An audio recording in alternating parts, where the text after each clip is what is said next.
Good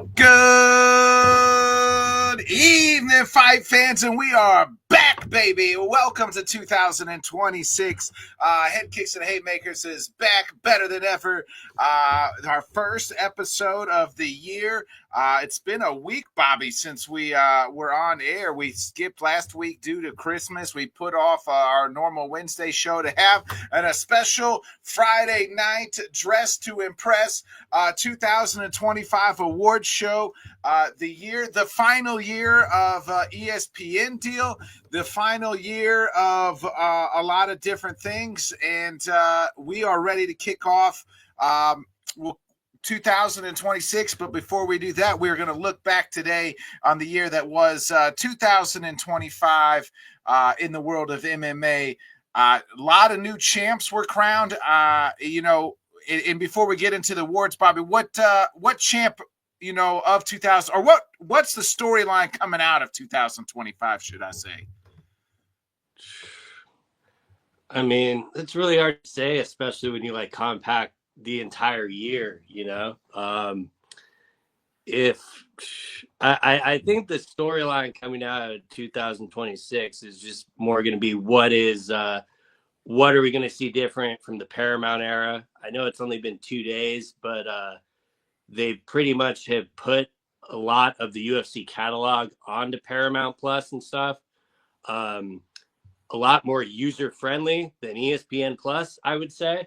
But as far as one specific moment that would define everything, it's really hard for me to throw that out there and not tip in some of my awards and picks.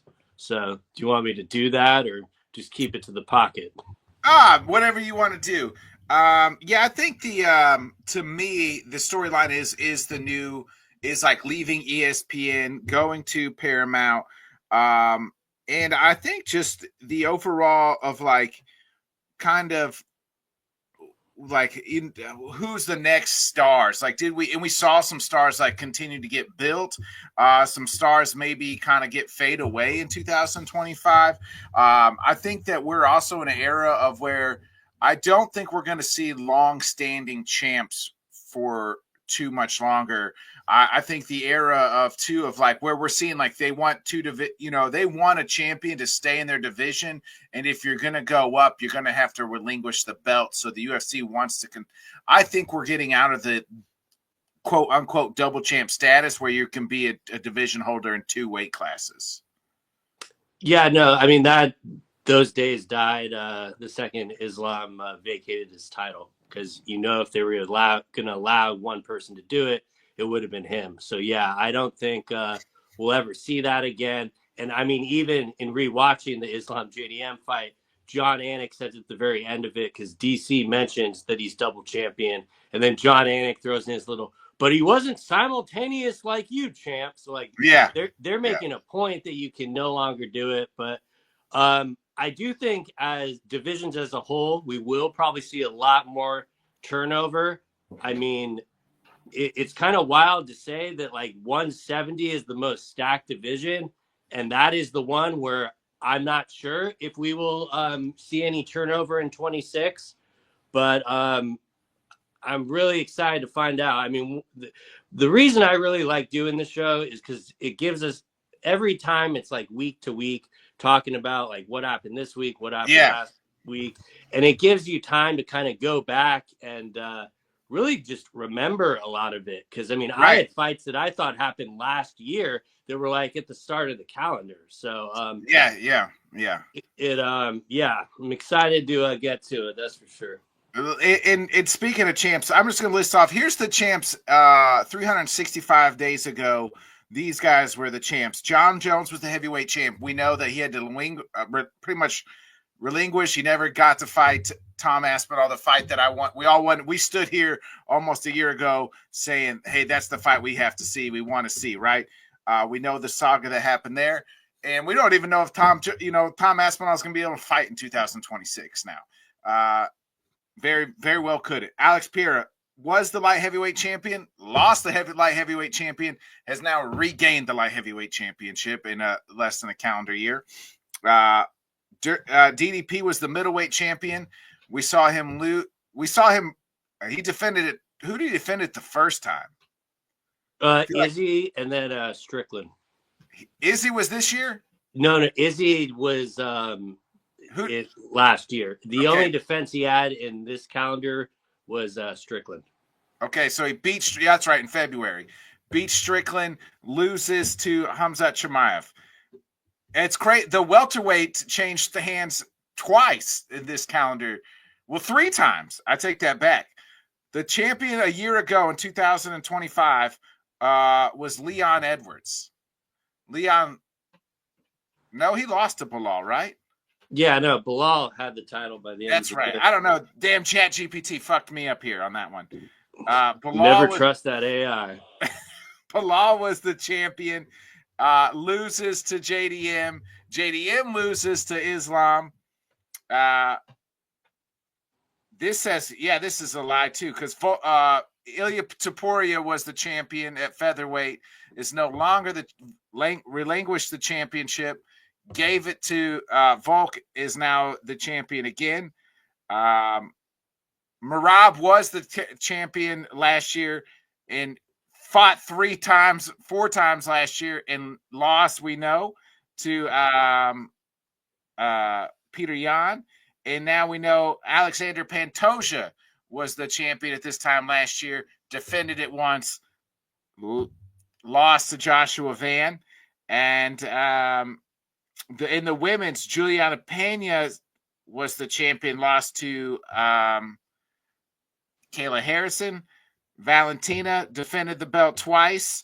Wei Li defended the belt, gave it up, lost to Valentina. So, I mean, we've seen some hands change here over the course of the year. And, so we'll get into it. I mean, really, and then we're seeing Joshua Van, like I said, we'll get in what category we can start with. I got the banners here real quick. Well, real quick side note that you said with all that. Yeah. I love that you said that Ilya Topuria gave his title to Volkanovski. I mean, he did. I know you he didn't relinquished it that way, but then that's well worded. I don't know if that was intentional. Well done, but that got me good. I mean, not much here is intentional. You know that. So let's start out. I got. I meant you reminded me of a category I wanted to do when you mentioned the welterweight. So I'll just start there. And I don't know if you have it because I don't know if it was on our list and I didn't write it down. But the event of the year. Do you have your event? Do you have an event of the year? Kind of, yeah. I mean, okay. It's technically 2. Go ahead.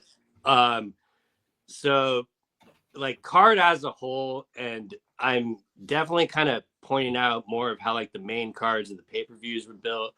But for me personally, it was UFC 322, Madison Square Garden. I mean, you had Leon Edwards fighting Pratis on there. You had Brady fighting Morales. And then, champ versus champ, co-main for Valentina Wei Li. And, the undercard was built very well, the same. But I kind of had it 50-50 with UFC 317 too, because like that was equally jam-packed and just entertaining the entire time. It was 317 International Fight Week? Yes. Okay. Yeah, I actually had the MSG card as my card of the year. For the simple matter of the fact is, I thought it was like a changing of the tide. You know what I mean? Like we were getting some of that old guard out of the welterweight, and we were seeing some young, bright superstars shine. Obviously we saw Islam win the belt against JDM in that as well. So you get the double champ status. But to me, it's just more about seeing the next generation, seeing Morales, seeing Carlos Prates. What about a year? I mean, speaking of Carlos Prates, right? Like he was hot. Then he loses to Ian Gary in April, but that seems so long ago because he's won 2 fights since. And, people are clamoring that maybe he should be, next in line for the title. But you just saw so much of the changing of the guard and these young superstars in that card that I thought this card builds the gap for the future. We're going to look back on this card and say this is where some of these young guys had some bright shining moments and some future stars. So, what up, Kev? Happy New Year. Yo, my man. Hopefully Happy you had New a Year. great holidays, Kev. Hopefully you had a great Christmas and New Year's. Kev, if you want, put your comments in there. Let us know your winners as well in the comment section for our award season. What up, Rob? Happy New Year's as well to you. So it is award season. So if you guys got your award winners for the awards, put them in the comments. We'll flash them up. All right, let's get into the next one. Bobby, I got Breakout Fighter of the Year. This one going to me or you? Yeah, no, go ahead. You always go you first. Yeah, I don't like. I almost feel like this is a cop-out answer at this point. This is probably the most like telegraphed answer that I'll have all night. But at the same time, it's also very close. Like I got another 50-50 one. But definitively, I really, with the performances he's had, the quick turnaround, I don't know if it's even still considered breakout because he broke out last year. But Joshua Van, to me, is just... that's exactly who I had too. Is Joshua Van. I thought same reason. Like he was under. This guy wasn't ranked.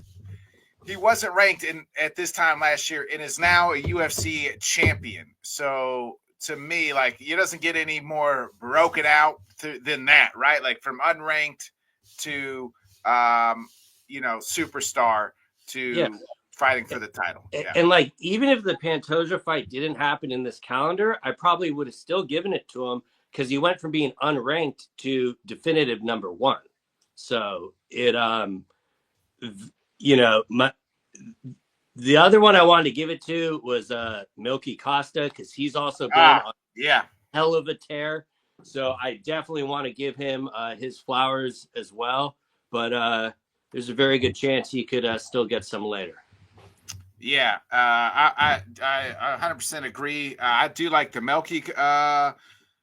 I think Wellmaker kind of broke out a little bit through the year. If he had won his last fight, I know he took it on kind of short notice and everything else, but I thought him.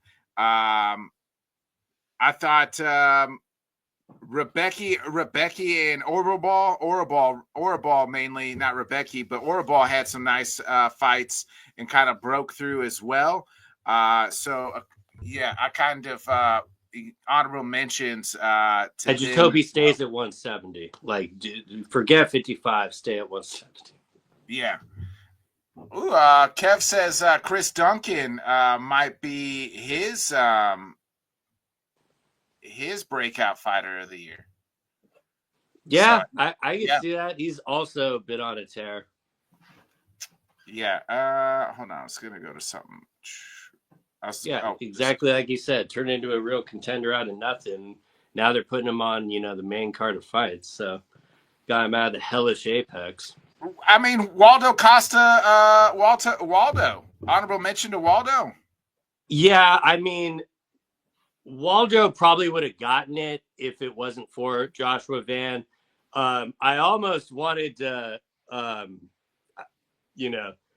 I also didn't have the heart to give him KO of the year because the KO technically should not have happened.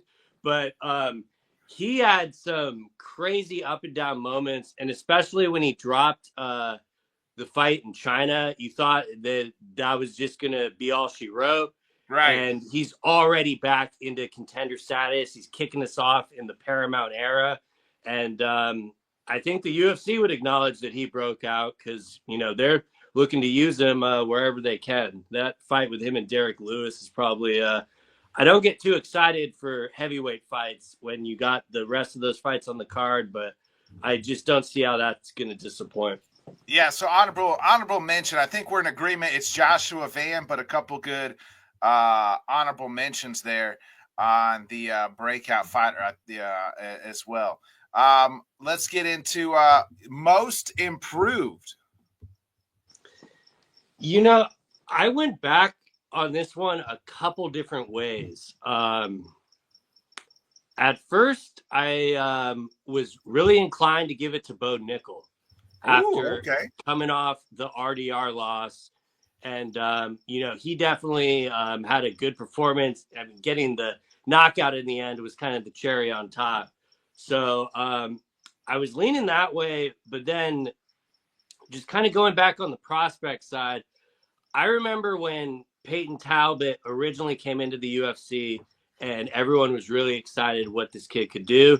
And then he had one performance where he kind of just got controlled and lost, and everything just seemed to kind of vanish. Some people are still talking about him and stuff, but, the UFC kind of still kept him on the main cards and stuff like that. So they still believed in him. But those two fights that he had, I just saw so much improvements for the grappling compared to the fight that he got dominated, to the point where I almost think like he might have been injured and didn't acknowledge it. But after beating Cejudo pretty definitively, might I add, that's why I just kind of gave him most improved, because whether Henry is old in the tooth or not, that is a very quality win, and especially being able to get Henry's own trip takedown on him. I had to give it to Peyton Talbot. Yeah, I actually I liked Peyton Talbot, and I actually originally had him. So just to be different, or maybe just to even give an honorable mention, I'm going to go Benoit Saint Denis. After the loss to Moicano, people were writing him off, right? Like we kind of was like, maybe he's not who he is. And then this year alone, 3 massive wins, 2 by subs. A one against Marcio Rufy. At that point in time, Rufy's stock was about as high as it could be, and he subs Rufy, and then the knockout of Dariush just back in November as well at that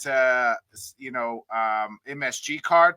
So like to me, it's like, and he did it so fast, like Benoit Saint Denis has improved from what he's back, maybe even better than what we initially had him. I did agree. I actually initially had Peyton Talbot, but since you said Peyton Talbot, I didn't want to just go right back. But I also wanted to get out Benoit Saint Denis for the year he had.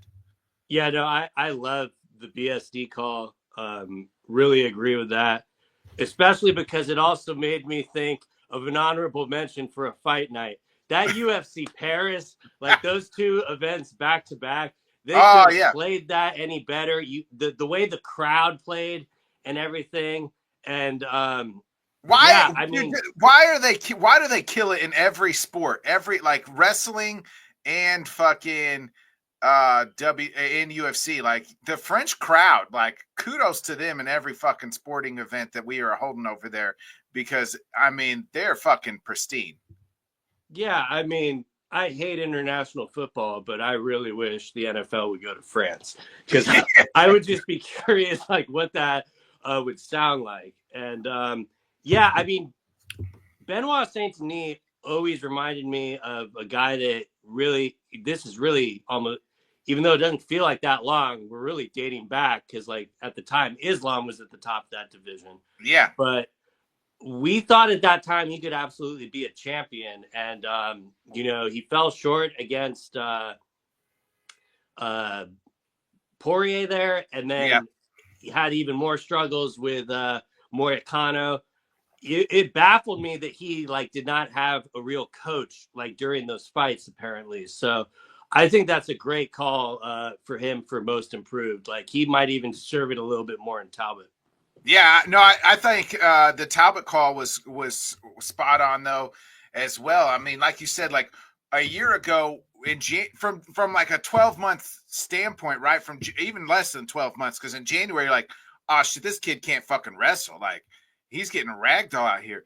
And then like like you said, I don't care if how old Henry Cejudo is, he's still an Olympic gold wrestler. And Talbot took him down. You know what I mean? So like I don't care how good, how old he is. And now we want to see Talbot against ranked opposition, where we were not asking for that 2 fights ago at all. Yeah, agreed. So like I like that shout. So shout out both Peyton Talbot and BSD. We'll do let's do comeback performance, and then we'll do comeback fighter. Didn't we already do comeback fighter? No, we did breakout fighter. Oh, okay. Word. I have a feeling we're going to be the same on this one, but at the same time, maybe not, because it might still be a little sore for you. But goddamn, I just watched this before we started again, and Khalil Roundtree was beating the fuck out of Yuri Prochazka. Like I don't know if he could not figure out the timing. He was just hitting. He was being able to make the fight very clean. Won the first 2 rounds. Was like a minus 750 going into the 3rd round, and Yuri just made it an ugly dog fight and finished him. It was. And originally, when I told you I wanted to kind of separate the comeback performance with the comeback fighter, because I feel like they're 2 different things, and they very well are. But when you look at Yuri specifically, I think there's an argument to literally give him both those categories, because people forget this is the guy that when Alex beat him the 2nd time, everyone was just out on him, and they just kind of forgot who he was. So definitely for comeback performance, I really didn't have – there are a lot of other options for sure. Some were not in the UFC, but I had to undoubtedly give that to Yuri. And that literally could be a fight of the year candidate as well. Yeah, agreed. That's that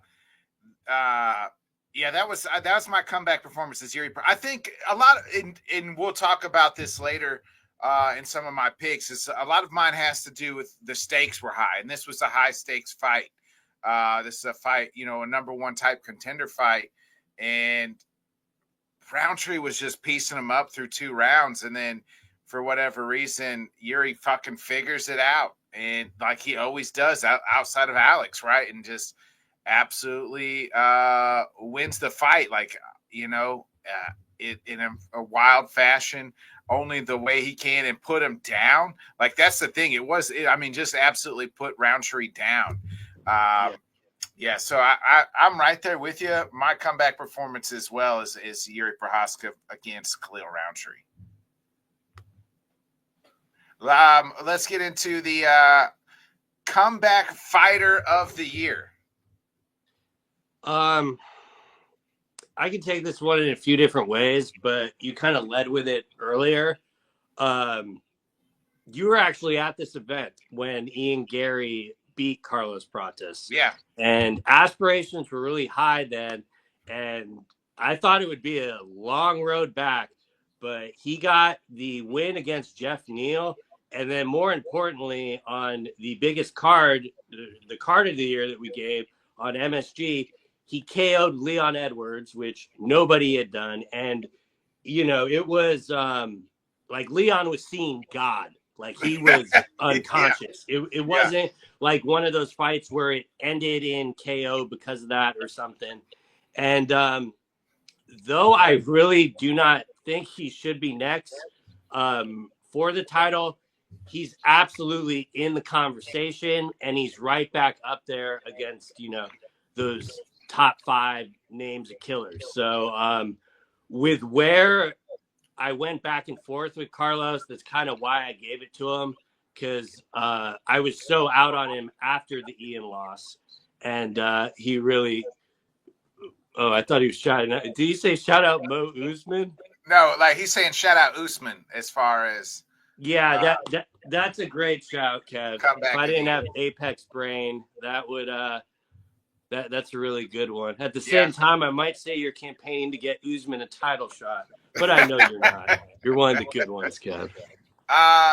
He says before I give mine, he says comeback fighter of the year, definitely Peter Yan. I don't, not a bad shout either, Kev. I like it. And I kind of felt stupid not writing that name down when I put Carlos down there. But I think the only reason I didn't is because I was never really like out on Jan like that. But yeah, it's really hard to dispute that Jan isn't comeback fighter of the year and a couple other categories. Because, I mean, what a masterclass. So I thought outside of the box for this one, Bobby, and I'd be remiss if the comeback fighter of the year is not Ben Askren. Yeah, I wanted to do it too, but this is how long we've been doing the show together. I had a feeling you'd do it, so I saved it. But it has to be Ben Askren. You come back from death. You know what I mean? Yeah. He's walking. He's wrestling. He's doing all the things that nobody ever thought, 6 months ago that he would do. He was literally on his deathbed in severe disease and dying, due to staph infection. So yeah, my comeback fighter of the year shout is got to be Ben Askren. Also, I'm going to shout out honorable mention Alex Volkanovski, right? Yeah, no, Volk definitely has to. I mean, coming back from that scenario twice, yeah, right? Absolutely. Get knocked out twice, and now you're the champ again.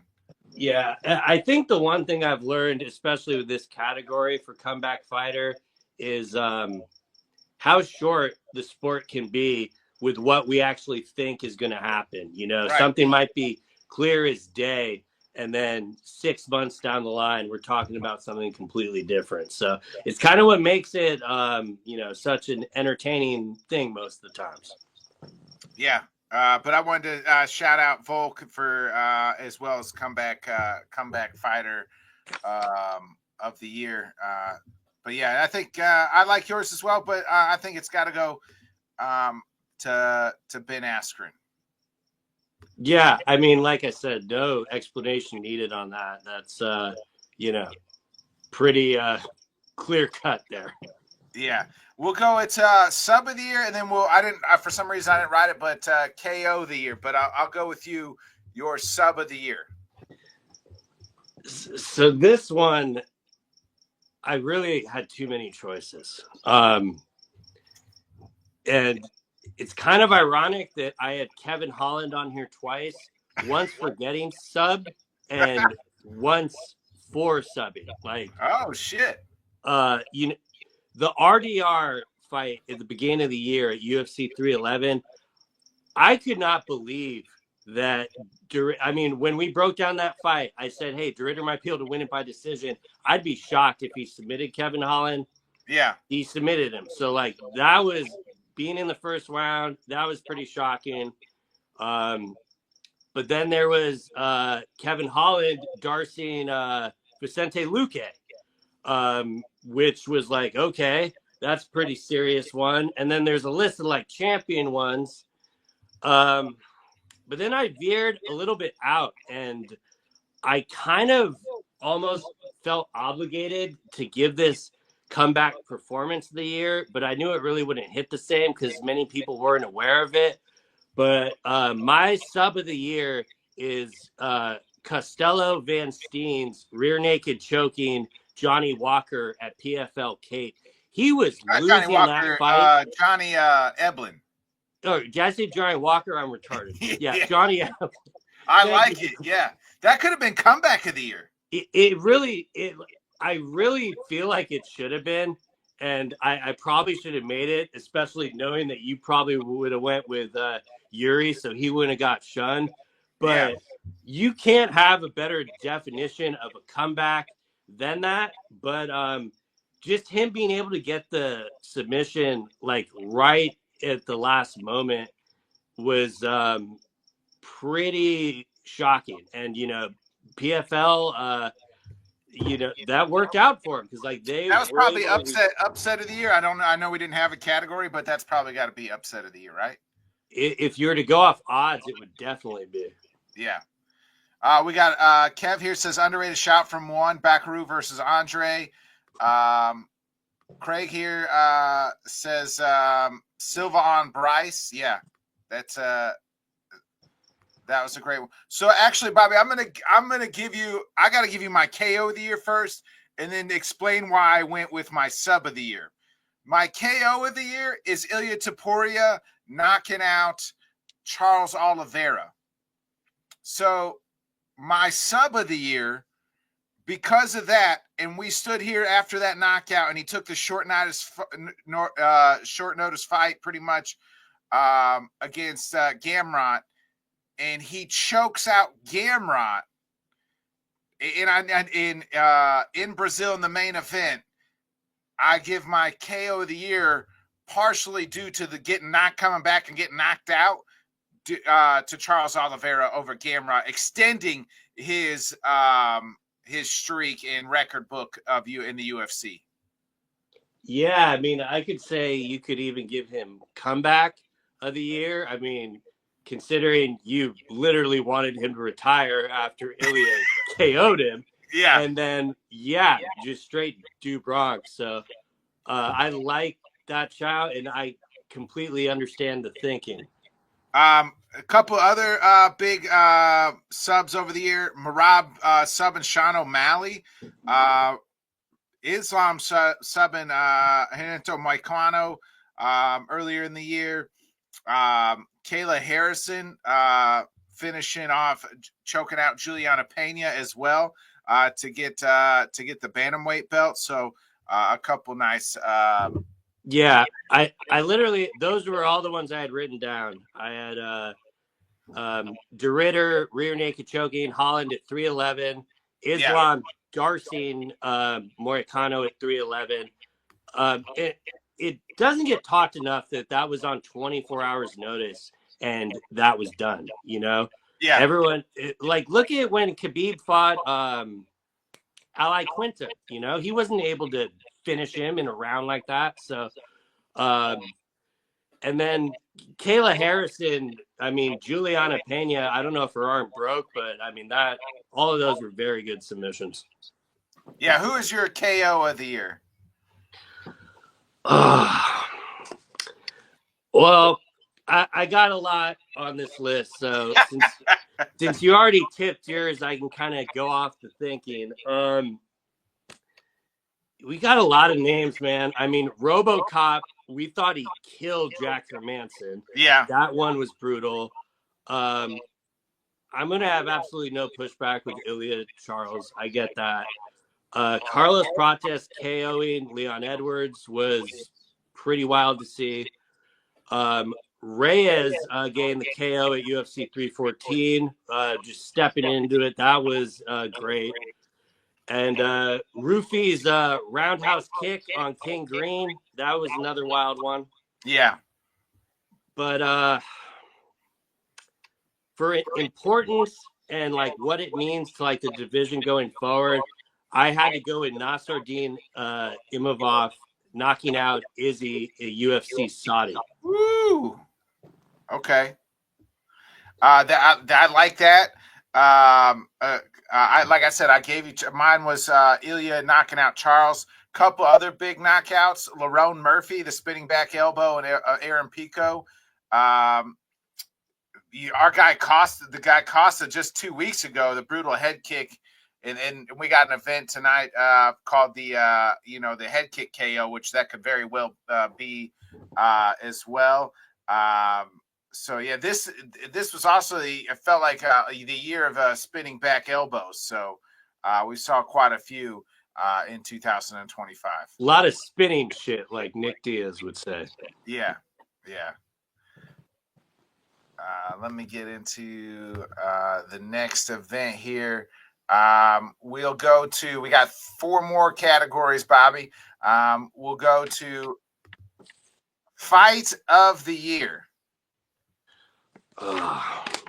This is another one that was very difficult. I had a fat list of names down. I mean, my fight of the year is probably obvious, but just to explain the math here, I thought Yuri versus Jamal Hill had fight of the year contendership all over it. just brutal. You know, in that was at UFC 311. Yep. Marab versus Umar, same card. I thought that easily could have been fight of the year. Yeah. Gaethje versus Fiziev, a worthy contender. Bilal JDM, a lot of people, JDM emphatically won that fight, but entertainment wise, I thought that was there. Have to give the nod to Yuri versus Roundtree as well, because that could definitely be a contender. But in the end, it doesn't matter if it's 5 rounds or if it's 3. Brandon Royval versus Joshua Van, to me, that is the fight I have watched the most this year by far. And it just had everything you wanted, back and forth. There were stakes attached to it, with Van stepping up on short notice. And when I think back on 2025, that is going to be one of the memories, at the top of my mind. Yeah, I have no problem with it. If people tell me that's fight of the year, it's probably the same with you. I probably watched that fight, multiple times. But I think sometimes like I said, I got to go where the stakes are higher. And Bobby, to me, the fight of the year is Hughes Nurmagomedov won in the PFL. Was that still this year? I thought that was last year. Was that not this year? That was this year. I don't think so. No, the 2 was this year. 2 was this year. I thought the first one was this year. Was it late last year? I could be wrong. Because that was my fight of the year last year. Ah, shit. I'm pretty sure, unless I could be losing my mind. I could be losing my mind. Now I gotta search. Now I gotta search it. If not, then you're definitely talking about the first fight, not the second one, right? Yeah. Mm-hmm. The second one's good, but not as good as the first one. Yeah.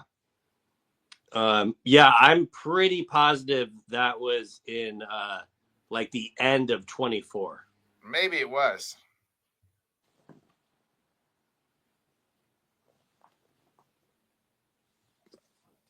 Yeah, when was the event though? I want to say closely contested rematch. That was in Dubai. No, it was this year, January 25th, 2025. It was. Jesus. Yeah. God, that is a long year. Yeah. I knew I wasn't crazy. I'm the idiot. Good choice. Yeah. I mean, full disclosure, if I remembered that was this year, it very well could have been mine. Because everything definitely delivered on that. He showed he belonged. I mean, in our mind, there really wasn't a doubt. But I would say that was definitely the biggest fight for the PFL that year, because they were able to build a whole nother event off that. And that's I got no problems with that whatsoever. And you heard the list of fights I listed off before. There were quite a bit of worthy contenders. So you mentioned it, Yuri, Jamal Hill, Diego Lopez versus John Silva was for as long as it lasted, was a good fight.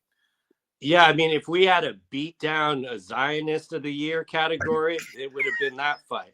But Duncan versus, I guess that was a fight back and forth for sure. Yeah, Duncan versus Rebecki. Remember that fight? Any fight Rebecki's in, just fight of the year, fight of the night type candidate. Yeah, I mean, I gave it to him. Yeah, now I'm remembering. I gave Rebecki Oralby the fight of the year in the last year, not Paul Hughes. So yeah, I'm just losing my mind. So, but that was mine. And like you said, the Umar versus Marab fight was an incredible fight. Was a very fun fight as well. That was fight of the year type. So. And since you brought that up real quickly, to go back to the Moicano Darkstroke submission that Islam did, the fact that Islam saw his brother come up short and lose the fight. What's And cussing that, brothers? no, well, I'm just no, they have no relation at all. Oh, But okay. like they can sit, yeah, they might as well be brothers. But the fact that like there was no hesitation or anything, it was just like, okay, let's get it, and nothing was gonna deny him that victory. And it was weird watching. We know we never got the Ilya thing. The post fight, he did the whole, this is my belt, come get it. We obviously know what happened. I think it all kind of played out for the best, honestly. Yeah. But yeah, I'm just going off on a tangent now. Bring us back to reality. Let's get into the female fighter of the year. Oh, I don't think I have that on my call sheet. Okay, well, I mean, I don't know. The way I look at it, you got one or two choices. Is it quality or quantity? I do think with it's hard not to just really give it to Valentina. I wanted to give it to Kayla Harrison just because I thought it was huge that she was able to come in and win the belt, and make the weight.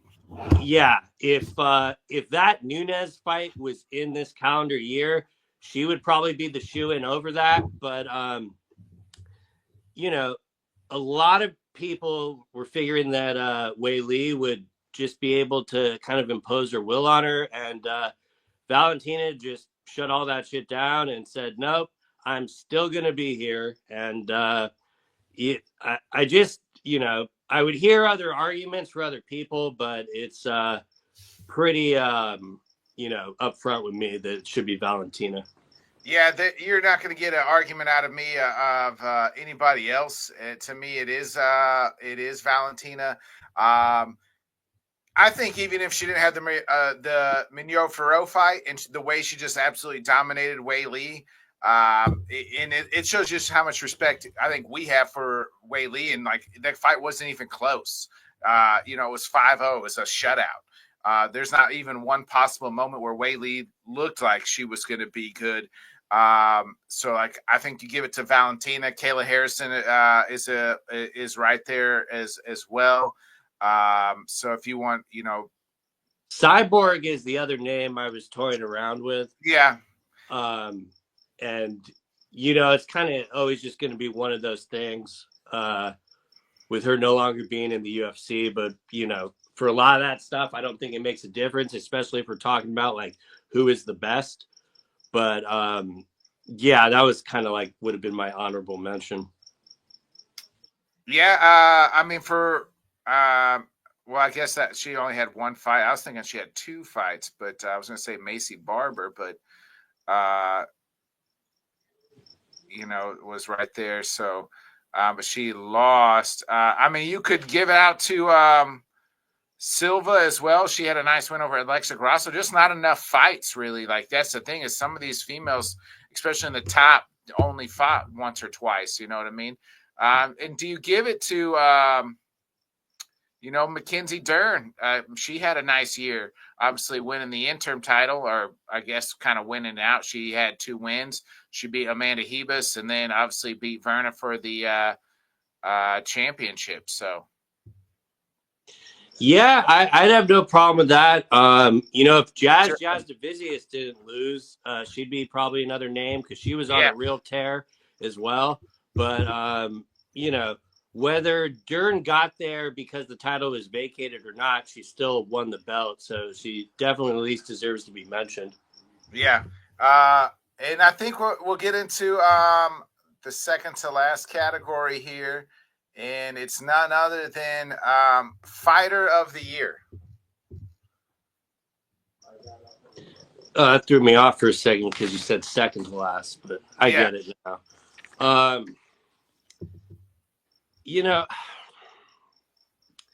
This is the one I really wish you would be going first on.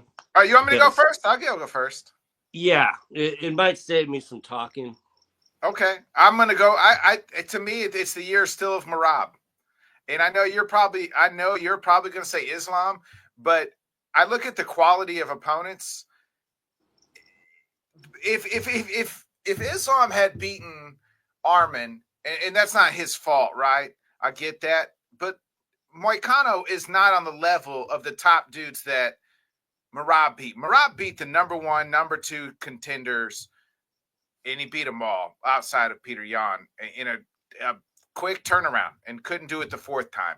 But you still win three title fights and you win them convincingly. I just think, to me, um, it's Marab. Like, to go and beat Umar and what we just said was a fight of the year type candidate, submits O'Malley. Corey Sandhagen wasn't even. I won the first round, and then it was 4-0 the rest, and Rob almost got him out of there at one point. And you do lose to Peter Yan, I get it, but still 3-1 in trying to fight 4 title fights in 12 months is absolutely insane. And he could not do it get that last leg in, but because Islam just only fought twice, and I get it was JDM, but it's really the Moicano is kind of the black stain for me. So that's why I went with Marab. But I'll let you make your case for Islam on why he should be fighter of the year. Yeah, I mean, it's not even. So yeah, I started the events from the top, mainly to rewatch Marab's reign and stuff. And hold on, let me answer.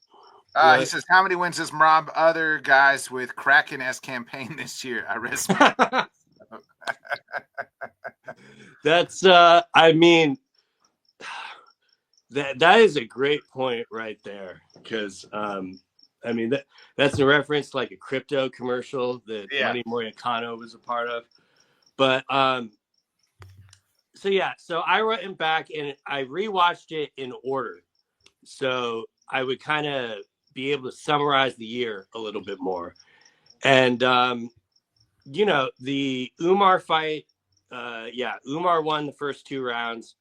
Marab won the next 3.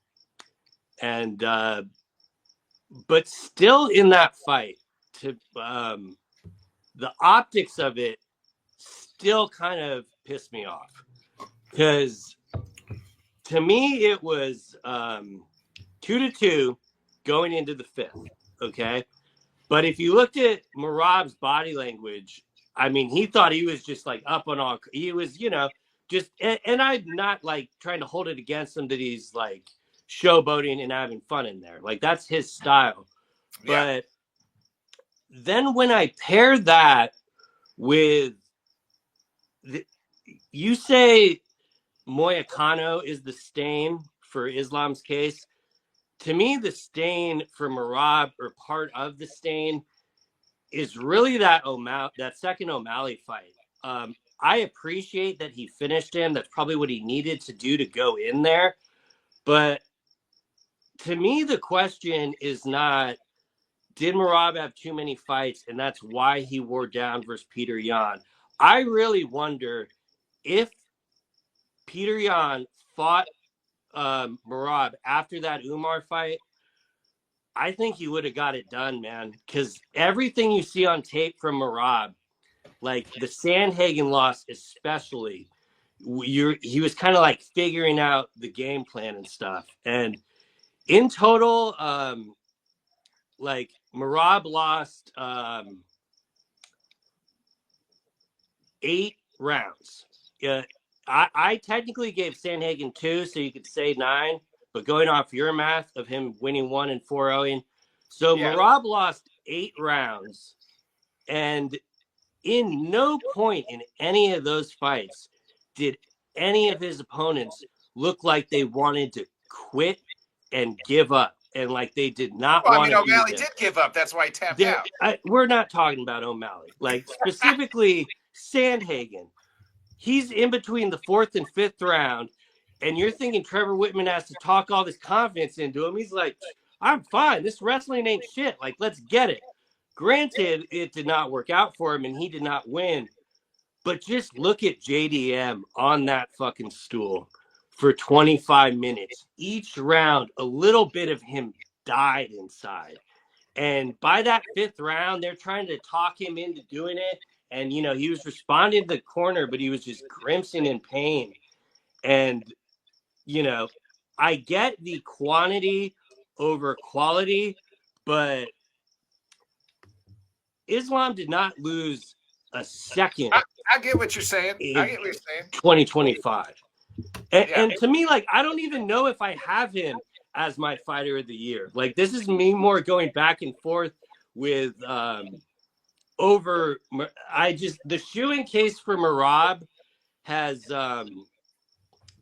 I've always been kind of on the border of it, and then when you lose 5 rounds in a row, I just can't Men in Black that part out. Like, that is too much for And it me was the to last thing that really you give saw. him the It that a was the boy last- you tried thing.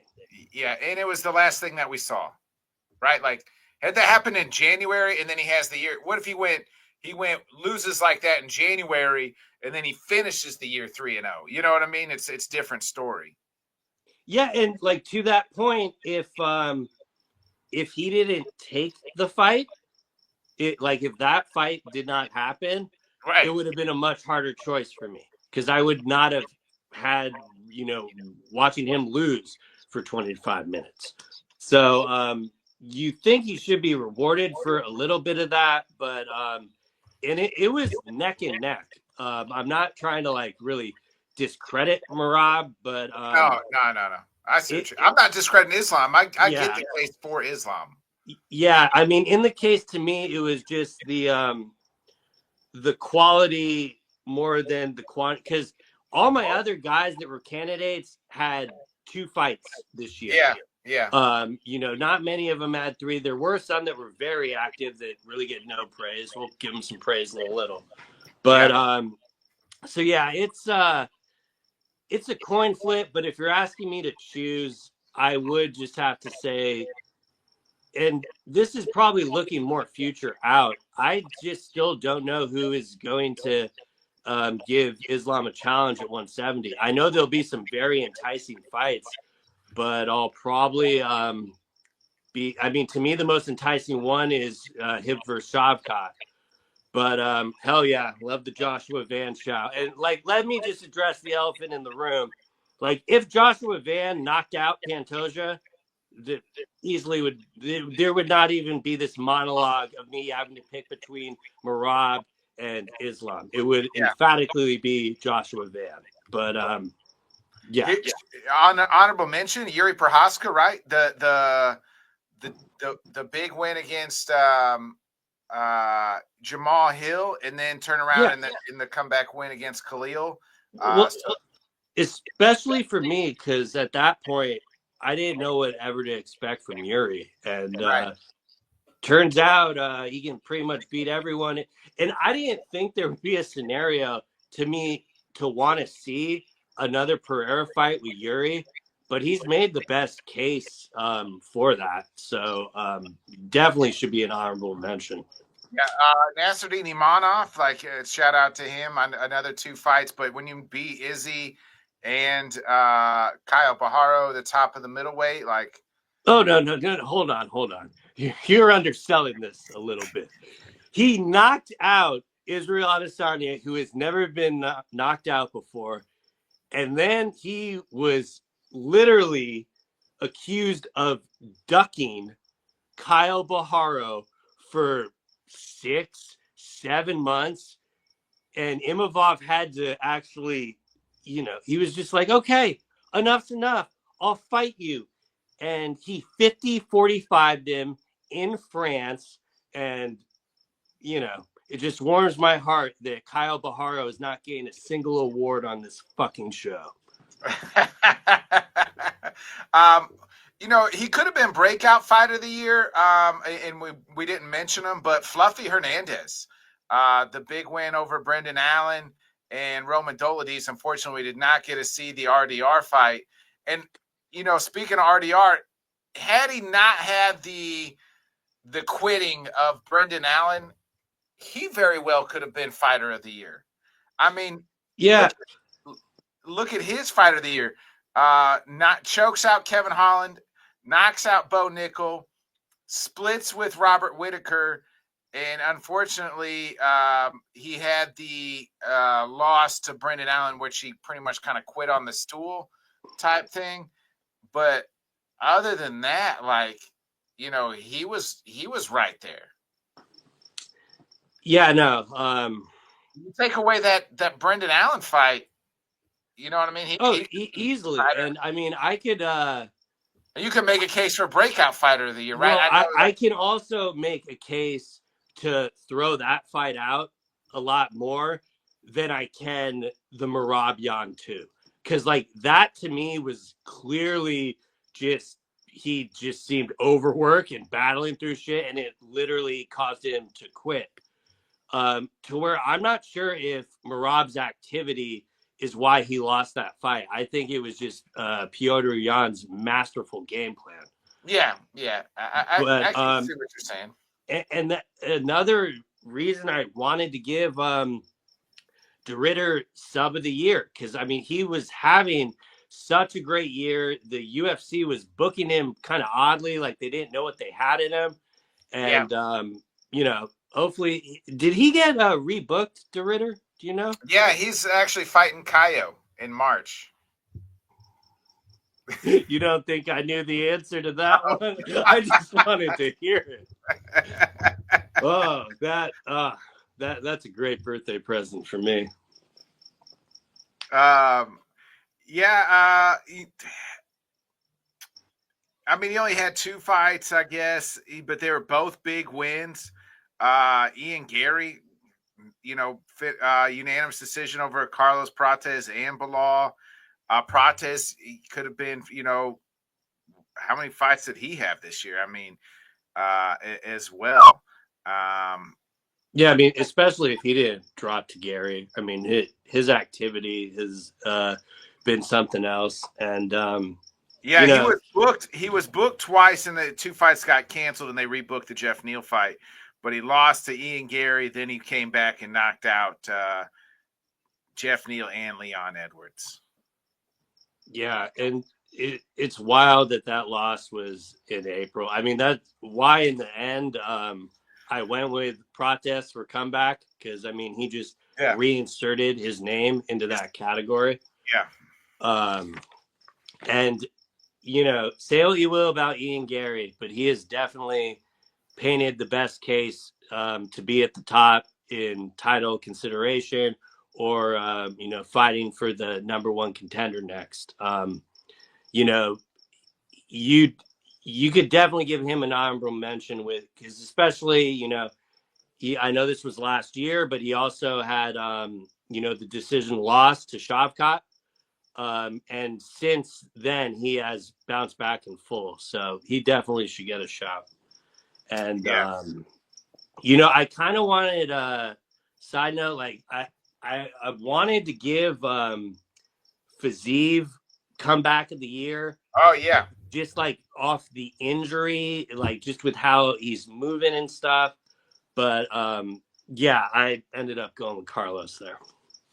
Yeah, I did. I like it. Good shout for Fazeev. So, yeah, that pretty much sums up the award. Oh wait, we got one last final award. I almost forgot. Jesus, the most prestigious. We are at Headkicks and Haymakers Award. So while there is always a KO of the year, we would be remiss if we did not do Head Kick of the Year to the most prestigious award of the year in MMA. Head Kick of the Year, Bobby, who are you giving it to?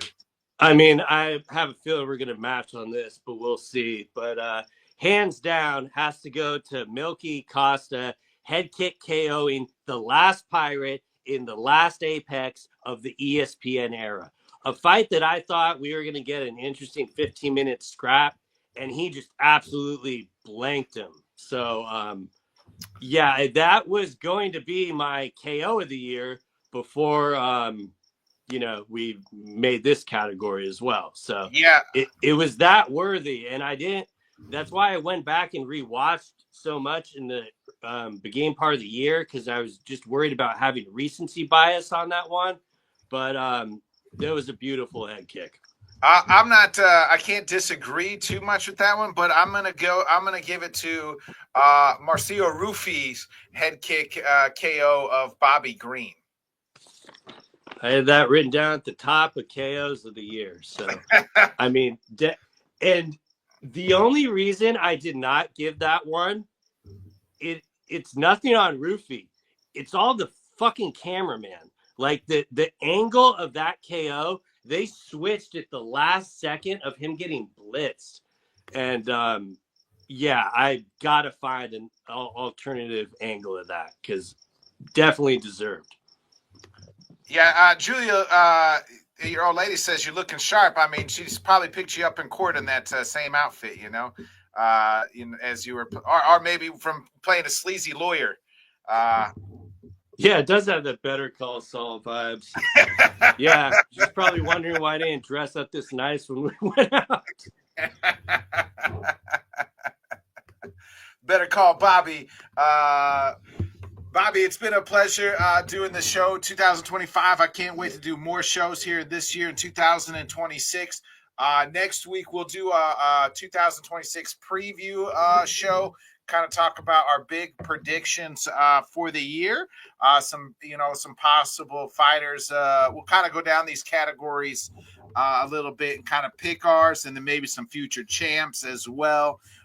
Next week we still got like 5 weeks to get into the official Paramount era as the pay-per-view will happen. Well, I mean, on that note, the UFC just put a huge amount of their catalog on Paramount Plus. So if anyone needs to watch anything, if they want to watch something fresh, I would definitely recommend them going to Ryzen.tv to watch the last Ryzen event.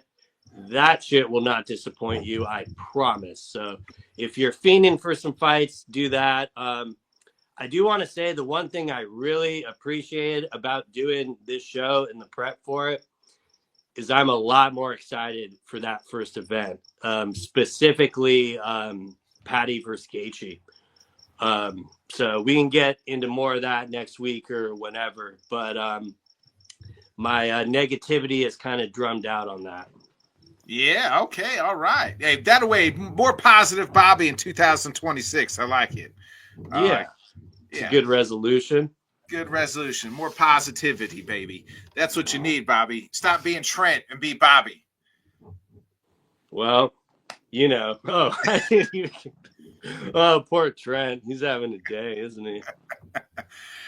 Anyway, we'll be back. We'll be back at our normal time, 8:00 Central, 9 Eastern on Wednesday.